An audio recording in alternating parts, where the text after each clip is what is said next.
Fala galera, aqui Viver Dividendos. Hoje é dia 28 de maio de 2022, estamos falando aqui da Alemanha e o vídeo de hoje é mais um vídeo da nossa série Meu Próprio Negócio. É uma série no qual eu vou narrando aqui o dia a dia da minha software house. Eu tenho vários negócios, né, mas o que eu me dedico mais tempo é essa software house. Então é uma empresa de desenvolvimento de software, né, a gente fabrica software e eu vou narrando os problemas, as dificuldades que eu fui enfrentando ali na empresa ao longo do tempo. É mais para quem não empreendeu, nunca empreendeu na vida, quer ter uma noção de como é que é, quais os problemas geralmente enfrenta, é mais para passar esse feedback aí pro pessoal. E o vídeo de hoje nós vamos falar sobre a bolha de programação. Na verdade são duas bolhas, né? Duas bolhas que estão para estourar. A primeira é do salário dos programadores, né? E da oferta de emprego assim absurda que está tendo.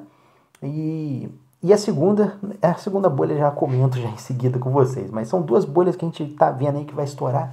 Vamos falar primeiro da primeira bolha, mas antes da gente entrar nesse assunto, só passar um pente fino aqui rapidinho, porque tem muita gente que às vezes pode estar caindo nesse vídeo, não me conhece e tal. Sou Viver Dividendos, responsável por esse blog aqui, meu amigo, que fala sobre como investir nos Estados Unidos. Nesse blog aí você vai aprender toda a parte de tributação, análise da empresa, como fazer a operação na bolsa, comprar as ações, vender, etc e tal.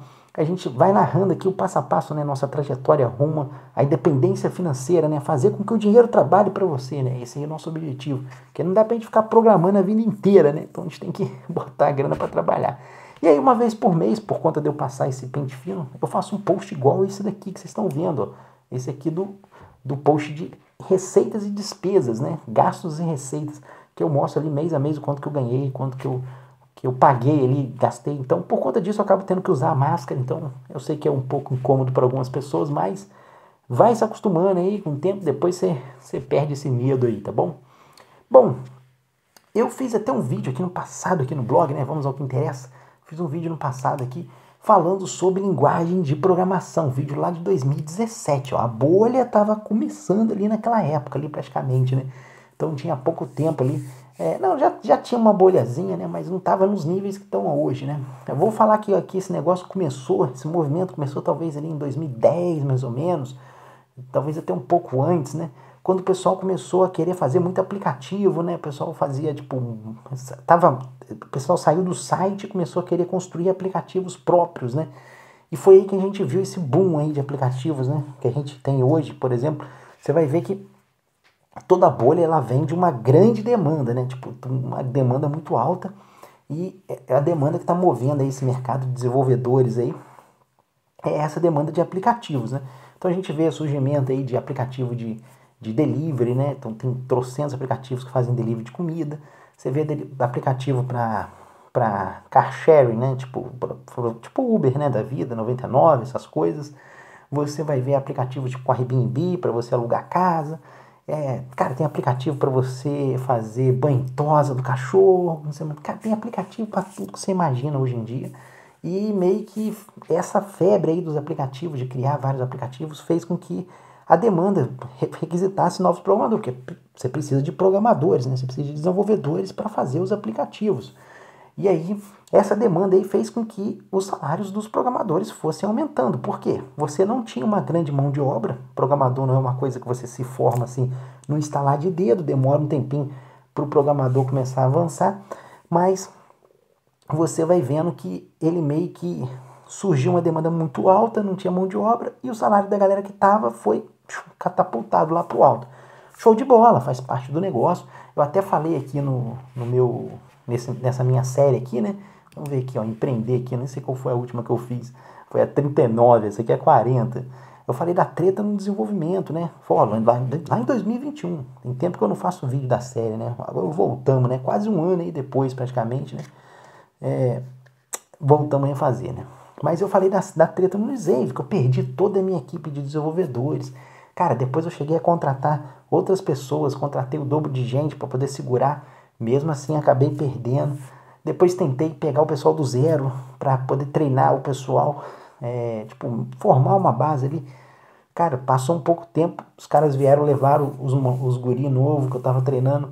Depois tentei pegar alguém experiente, também não deu certo. Enfim, cara, tá tipo assim, tá uma parada meio que surreal. Eu fui tentando ali, empreender no Brasil é meio assim, né? Você tem que Você tem que se virar nos 30. Você recebeu o problema, tem que se virar nos 30 para resolver. Então, eu fui ali e consegui achar uma estratégia ali para contornar esse problema. Hoje minha equipe tá estável, né?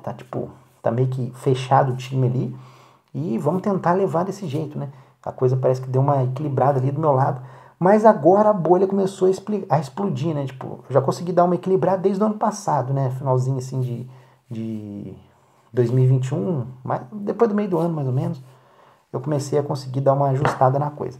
Mas a bolha começou a explodir agora em 2022, meu amigo. Agora a coisa começou a mostrar sinais de corrosão, né? É palavra difícil, né? Mas enfim, e aí, essa bolha aí, né, que eu tô falando aí, muita gente às vezes, pô, mas que raio de bolha é essa, Vivi, que você tá explicando os aplicativos e tal? Isso fez com que o salário dos programadores subisse, né? Tem até aqui um artigo aqui, ó, do Hacknum, os desenvolvedores, os salários dos programadores estão numa bolha, né? Então, tipo assim, se você der uma lida, você vai ver que tem vários artigos na internet falando sobre a bolha no salário dos desenvolvedores, né? Então, é uma coisa que tá... E olha, esse cara fez esse artigo aqui em janeiro de 2022. É recente o artigo, não é um artigo velho, né? Então, tá começando aí a dar sinais. Aí você vê um falando aqui, o outro falando ali e tal. E apesar de eu já ter falado lá atrás desse problema, e enfim, mas o que aconteceu? A gente viu essa demanda aí dos investidores, né, de empresas fazendo aplicativo, porque, cara, olha, você entra na internet hoje em dia, você vê fintech de tudo quanto é jeito, né? Tipo, tem 500 bancos digital, tem um monte de aplicativo de tag, de não sei do que. E, cara, as pessoas precisam de fazer esse aplicativo, eles vão contratando programadores. Só que muitos desses aplicativos, eles não vão conseguir sobreviver, eles não têm rentabilidade. O pessoal aqui de finanças aqui que me entende mais, né? Não precisa nem te explicar muito isso, né? A galera sabe que, tipo, tem que pagar as contas no final do mês. E esses aplicativos só querem usuários, só querem receitas, só querem ter mais usuário para poder vender a empresa lá para frente. São CEOs que estão em negócios que o negócio dele não é fazer a empresa ser lucrativa, é fazer a empresa crescer e ele vender lá na frente. É esse que é o propósito dele. É um pouco diferente do meu propósito lá na minha software house, que eu construo uma empresa que é saudável, que dá lucro, que gera receita, que paga as contas direitinho e tal, que não faz qualquer coisa por crescimento. É uma empresa, tipo, bem sólida ali. Demoro mais para crescer, vou um passinho de cada vez, mas é um passinho seguro, não é aquela coisa no desespero de sair alavancando, pegando empréstimo e girando a roda e fazendo igual doido. Não é nada desse tipo. Então, assim, essas empresas, elas não estão no hype, né? Elas são mais lentas, são difíceis de formar empresas como a minha. Mas também costumam durar muito mais. Aí essas empresas menores, né, startups, que a gente viu essa febre aí, um monte de gente fazendo startup, teve esse lance também, né? E muitas dessas startups, então você vê assim, cara, pega aplicativo de delivery, aposto que na sua cidade deve ter uns 3 aplicativos de delivery, que faz entrega de comida. Você pega aplicativo, aqui na Alemanha, por exemplo, a gente tem uns 5 aplicativos para fazer entrega de bicicleta, de bike. Agora tá nessa moda agora, porque aqui é tudo muito plano, né? Aqui não tem morro direito, é tudo muito retão. E aí é fácil para você fazer entrega de bike. Só que tem uns 5, 6 aplicativos de entrega de bike. Aí você vai em supermercado online, na época da pandemia, tem uns 3 mercados grandes online aqui para fazer venda de mercadoria de supermercado online que faz entrega. E aí você compra tudo pelo aplicativo. Cara, tem trocentas coisas. Patinete, então. Nossa, deve ter umas 10 empresas de patinete aqui, com aluguel de patinete e tal. E essas empresas, elas não estão, como eu falei, elas não estão preocupadas em gerar lucro, em ser sustentável. Ela quer colocar ali um monte de gente usando patinete e depois vender essa empresa para um investidor. E muitas vezes eles levam um prejuízo mesmo de propósito. Então, por exemplo, vamos supor que para alugar um patinete para você, ela teria que cobrar 10 euros, né? Um preço que seria para ela conseguir pagar as contas dela, por exemplo. Aí ela vai e coloca 5 euros para seduzir você a usar o patinete, né? Só que ela tá levando prejuízo de 5 ali, só que tem alguém pagando aquele prejuízo. Esse cara que tá pagando aquele prejuízo, ele espera que na próxima rodada de investimento chegue outro investidor e pague mais. E aí aqueles 5 euros que ele levou de prejuízo, ele vai receber 20 lá na frente na hora que ele for vender a empresa de patinete. Só que pode acontecer de ser justamente esse momento que a gente está passando. Na hora de chegar outro investidor para comprar uma parte da empresa de patinete, o cara não aparece. Por quê? Porque às vezes está com inflação alta, que é o caso agora dos Estados Unidos, e aí o juro sobe e o cara vai preferir colocar a grana num título do governo, que vai pagar mais, que vai rentabilizar mais, etc e tal. Então, assim, tem uma série de fatores ali que faz com que esse investidor desapareça. Você pode ver na bolsa aí, por exemplo, como que as empresas de tecnologia estão despencando na bolsa, né? Caindo mesmo assim, absurdamente. Então, é uma parada que é até um pouco de reflexo disso, né? As pessoas, eu já até falei sobre isso no podcast, né? Que o mercado ele está entendendo que as empresas de tecnologia elas têm uma dificuldade muito grande em repassar a inflação para o consumidor. É diferente de uma Procter Gamble, de uma Johnson Johnson, de uma Unilever, enfim, de alguma empresa mais focada em varejo, assim, né? Não cíclico, né? Que consegue ter um repasse ali melhor, né? Essas empresas elas têm uma dificuldade com isso e aí acaba afastando os investidores nesse momento. E aí o que acontece, meu amigo? Se você não tem um cara para continuar girando aquela roda do prejuízo ali, a coisa vai para o buraco. E aí começa um número alto de demissões. E aí, como você começa a diminuir a demanda de programadores, né? Você exige menos programadores, a bolha do salário começa a dar uma estabilizada, começa a dar uma reduzida no crescimento, que é isso que está acontecendo. Eu não estou aqui no vídeo falando que, é só fazer um parênteses aqui, né? Não estou aqui no vídeo falando que vai acabar os programadores, que não vai existir mais programadores, que não vai existir mais tecnologia, nada desse tipo. Não estou falando nada sobre isso. Isso aí vai continuar existindo, vai continuar tendo demanda.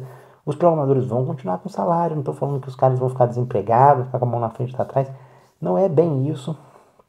Só que aquele boom, aquele crescimento que a gente estava tendo de salário, aqueles altos salários, isso aí vai ser repensado, isso aí vai ser remodelado. Então a gente vai talvez alguns aí vão perder o emprego, né? Porque tem alguns que estão nessas empresas startups, né? Essas empresinhas menores que não são muito saudáveis a nível de finanças e tal. Então é até bom o programador ficar atento com isso, né? O cara que está aqui me ouvindo, né? Pô, que tipo de empresa que você está trabalhando? É uma empresa pequena?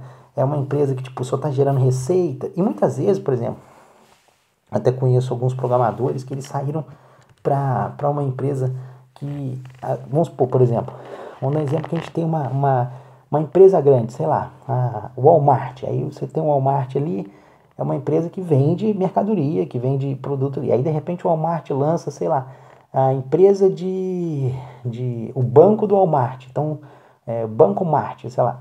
E aí o cara vai trabalhar nesse banco do Walmart. Pô, o banco do Walmart não é o core business do Walmart. Não é isso que o Walmart faz.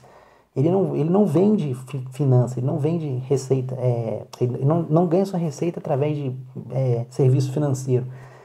E aí, meu, o que vai acontecer? Quando dá esse problema de falta de dinheiro, o Walmart vai lá e fecha o banco do Walmart, porque não é o core business dele. Então, assim, o cara tem que tomar cuidado. Às vezes ele está tendo uma empresa grande, mas o aplicativo, ou às vezes a tecnologia que ele está mexendo, não é o carro-chefe daquela empresa. E aí, meu amigo, ele vai para a rua. Então, esses caras têm que tomar bastante cuidado. E, principalmente, o cara que está com uma empresa menor, né? Que geralmente com esse foco aí de, de girar, né? De girar o usuário, de colocar o usuário, só se preocupar em fazer a empresa aumentar o market share e não se preocupar em tornar a empresa sustentável. Mas isso daí fez com que, essa questão fez com que o salário dos programadores desse aquele boom, né? Eu até trouxe alguns números aqui para vocês terem uma ideia aqui. Aqui é o salário na Alemanha, por exemplo, do desenvolvedor, né? Então você vê aí, ó, um desenvolvedor aí ganhando 48 mil euros, meu amigo, aqui na Alemanha, que daí mais ou menos, se você fosse converter para real, dividir por 12, né? Porque esse aí é o anual, né? Você vai ter aí uns 20 mil reais, mais ou menos. Tá até pouco, tá? Porque eu recebi propostas aqui o ano passado para trabalhar como programador, convertendo aí mais ou menos aí nos dias de hoje daria uns 33 mil reais, tá? E por 20 e pouco aqui, porque a média, né, sempre acaba jogando para baixo. Mas, cara, não é muito difícil. Eu já recebi proposta no ano passado também. O ano retrasado foi essa de 33. O ano passado eu também recebi outra proposta. E você deve estar falando assim, poxa, mas o Viver tá procurando emprego e tal, aquela coisa e tal. Não tô, cara. O mercado tá tão louco, que os caras estavam me procurando sem eu caçar ninguém. Tem alguns fóruns, né, na internet, né, tipo, como se fosse um fórum, né? Tem um site que chama Stack Overflow. Qualquer programador conhece esse site. É um site onde você posta ali dúvidas e aí outros usuários vão lá e ajudam você respondendo. E eu era muito ativo nesse site, eu tinha uma pontuação alta nesse site e tal, era bem ranqueado no site aqui na Alemanha. E aí eles viviam me mandando proposta de emprego aqui na Alemanha por conta disso, né? Porque eu ajudava muita gente e acaba você vai aparecendo e, pô, eu tenho uma experiência alta, então eu sou antigo no site há muito tempo. Então, isso conta, isso pesa. Aí, tipo, aí depois foi pro GitHub, tipo, os caras tão desesperados que até o meu GitHub os caras estavam hackeando para poder ver meus repositórios, para mandar proposta. Então, tipo, frenético, o negócio tava muito louco, meu. Aí eu peguei aqui do Brasil, pra vocês terem uma ideia, né? Tipo, o salário aí no Brasil, sei lá, 95 mil, você vai ganhar aí quase uns 7, 8 mil reais aí de salário aí para um programador, cara. Tudo bem, pode parecer um salário mediano aí para uma capital, né? Vamos dizer assim, né? Mas isso aqui levando em consideração é o Brasil inteiro, né? Então, muitas cidades jogam o salário para baixo. Por exemplo, na minha cidade, 7, 8 mil reais é um salário alto lá, não é um salário baixo, que eu moro no interior do Brasil, né? Então, cidades assim no interior é mais baixo o salário. Então, é uma coisa assim, para uma média de 7 ou 8 mil é um pouco alto, entendeu? E aí a gente teve que se virar, né? O empreendedor faz parte do mercado, tipo, eu queria poder pagar, tipo, 50, 20, 30 mil para cada programador, mas infelizmente se eu fizer isso, quebra a empresa, não tem como. Então, a gente tem que tentar se adequar. Mas essa é uma das bolhas que está começando a explodir. Por quê? A gente teve algumas notícias aí de, por exemplo, Twitter, que estava suspendendo contratações. A gente agora, mais recente, teve o Facebook falando que não vai, que está congelando todas as contratações. Diz que não vai demitir ainda, né? Mas ele falou que não vai contratar mais ninguém até o final do ano. Então, tem bastante empresa aí grande. A gente vai ver alguns movimentos aí de Apple, Google nesse sentido também, nos próximos meses aí. E eles vão precisar de se reajustar, né? O mercado vai precisar de se reajustar. Então tem que ficar atento a esse detalhe aí da primeira bolha aí, né? Que é a bolha do salário que eu estava falando. A segunda bolha que eu estou falando aqui é a bolha do trabalho remoto, né, cara? Muitas empresas hoje estão trabalhando 100% remoto com os programadores, né? E você pega, por exemplo, empresas como o Facebook, a Apple, já estão começando a voltar ali, né? E, tipo, sei lá, o cara vai fazer um check-in 3 vezes na semana, alguma coisa assim do tipo. Eu já conheço alguns programadores que a empresa onde eles estão trabalhando já falaram para eles que eles vão ter que voltar fisicamente para fazer um check-in umas 2 vezes na semana. E o pessoal ainda estava com aquela coisa ainda da época da pandemia, achando que ia funcionar tudo online, que não sei o quê. Cara, programador ele já tem uma tendência ainda a trabalhar online, ele já trabalha melhor online. Mas mesmo assim, ainda não é uma coisa muito boa. Eu não vou falar que são todos, né? Que, cara, tem muito programador que você pode botar ele para trabalhar 100% remoto, que ele vai funcionar perfeito, cara. Ele vai entregar resultado para você. Mas isso aí não vou falar que é a maioria, tá? São bem poucas pessoas que têm essa habilidade de conseguir trabalhar remoto. A maioria do pessoal, eles não conseguem trabalhar remoto, eles não conseguem entregar resultado remoto como eles entregam quando estão fisicamente lá no escritório. Então, acho que é uma outra bolha na programação que vai começar a romper. Eu sei porque eu já tive, eu já tive as duas empresas, né? Os dois negócios na minha empresa. Eu tive uma empresa antes que todos os programadores eram remotos. Nenhum deles estavam fisicamente. A gente nem tinha bem uma sede, não. Só trabalhava atendendo o governo, né? A gente só trabalhava atendendo o governo. E todos os programadores, eles trabalhavam, cada um trabalhava num estado praticamente. E eram 5 ou 6 programadores. Chegou a ter 6 uma época. E todos eles, na época, todos remotos. E, cara, a produtividade era muito menor do que a produtividade que eu tenho hoje. Só para você ter uma ideia. A minha empresa hoje de software, eu tenho um concorrente que eu costumo trocar uma ideia com ele e tal, conheço ele um pouco mais, não são todos concorrentes, dá pra você falar, né? Mas eu costumo trocar uma ideia com ele, mas a minha empresa, ela é 3 vezes, 4 vezes o tamanho desse concorrente que eu costumo trocar ideia. Esse cara é bem ativo no mercado também, tipo, a gente tá ali na disputa ali, mas é uma disputa saudável. Mas a gente é 4 vezes o tamanho dele, vamos colocar assim. Esse camarada, eu tenho 5 programadores, esse cara, ele tem 20 programadores para fazer o que eu faço com 5 caras. Só que eu faço com 5 caras fisicamente no escritório e eu cobro produtividade ao máximo. Tanto é que o lema da nossa empresa tem a ver com produtividade. E, e o nosso resultado é maior do que o dele. Tanto é que os números estão aí para não deixar a gente mentir. E ele tem 20 porque todos os programadores dele são remotos. Imagina o quanto que ele não gasta. Tipo, além de eu conseguir ter uma receita maior do que ele, o meu faturamento é maior porque eu consigo otimizar muito mais os programadores, entendeu? Eu consigo ter menos programadores fazendo o mesmo resultado que ele com 20, né? Isso porque ele trabalha remoto. Então eu acho que as empresas vão começar a ver que, tipo, que a produtividade do cara remoto é uma e a produtividade do cara fisicamente é outra muito maior. E é a outra bolha que eu acho que vai explodir. E vai piorar talvez um pouco mais essa questão do salário. Porque, por exemplo, muitas vezes o cara ia para um salário assim mais alto e tal, porque ele estava trabalhando remoto. E aí a empresa não exigia para ele ir fisicamente. Talvez para ele ir fisicamente não valeria a pena, porque ele teria que se deslocar até o local, pagar um hotel, às vezes mudar para aquela cidade que tem um custo de vida muito alto. E aí às vezes acaba não sendo muito atrativo aquele salário para ele. Só que a empresa manter esse cara remoto produzindo um pouco também não é vantajoso. Então é um jogo de meio complicado essa conta de fechar. Eu acho que a gente vai ver uma outra disruptura aí quando as empresas começarem a entender que o remoto não vai resolver o problema, que os caras vão ter que contratar 4 vezes mais gente para poder suprir a demanda que teria de uma pessoa fisicamente ali. Cara, querendo ou não, o cara para trabalhar remoto ele tem que ter uma estrutura muito boa dentro de casa. A casa dele tem que ser meio que projetada para isso.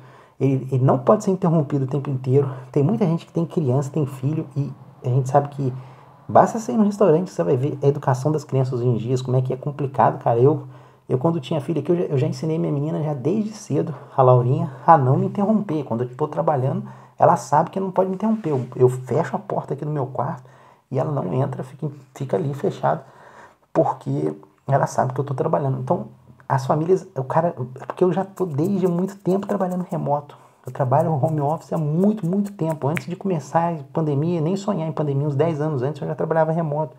Então, a minha família já se preparou na época, já sabia como é que funcionava esse negócio. E eu trabalho para mim mesmo, né? Então eu não vou querer ser distraído com qualquer coisa que eu vou estar produzindo menos.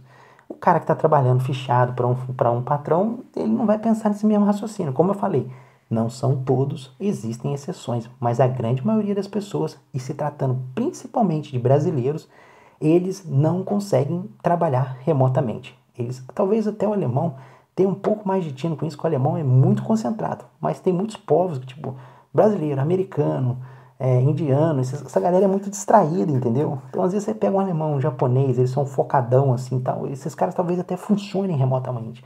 Só que essa outra galera não vai conseguir ter o mesmo desempenho. E quando as empresas começarem a perceber isso, eles vão começar a entender que precisa de ir pro físico, né? Talvez ele fazer um meio termo ali, né?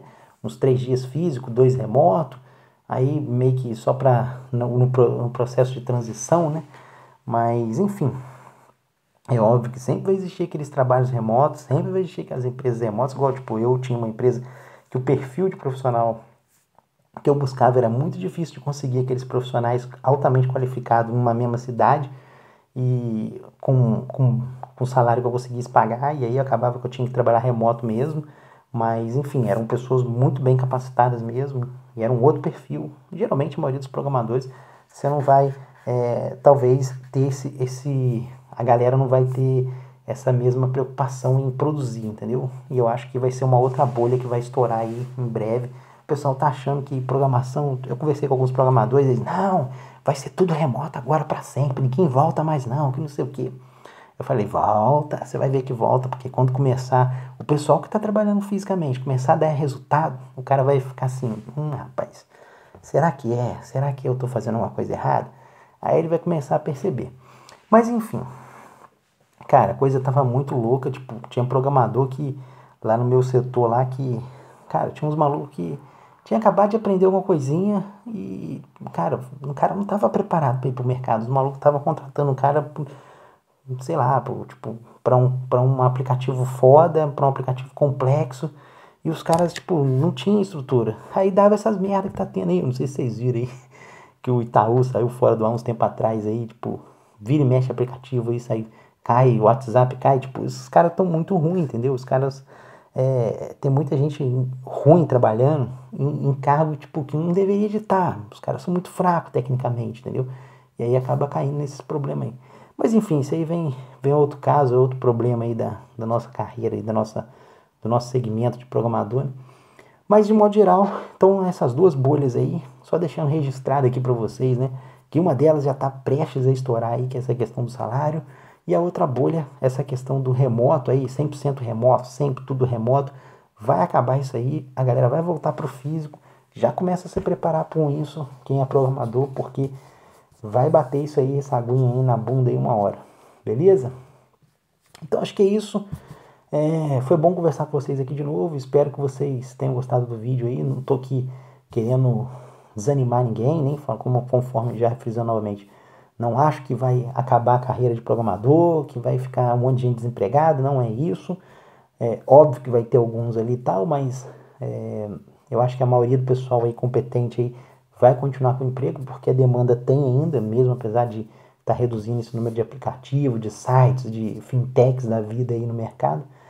E quem vai ganhar dinheiro mesmo é o cara que está ensinando os outros a programar. O cara que faz o cursinho ali para programar, para ensinar a galera, esse aí é o cara que ganhou dinheiro, entendeu? Mas vale a pena, cara. Programação é uma boa profissão aí se você estiver pensando em trocar. Acho que eu sempre encorajo o pessoal e tem seus percalços, tem suas dificuldades, mas vale a pena, é legal. Beleza, galera? Então é isso. Acho que eu já falei demais. A gente vai ficando por aqui. Um abraço e até a próxima.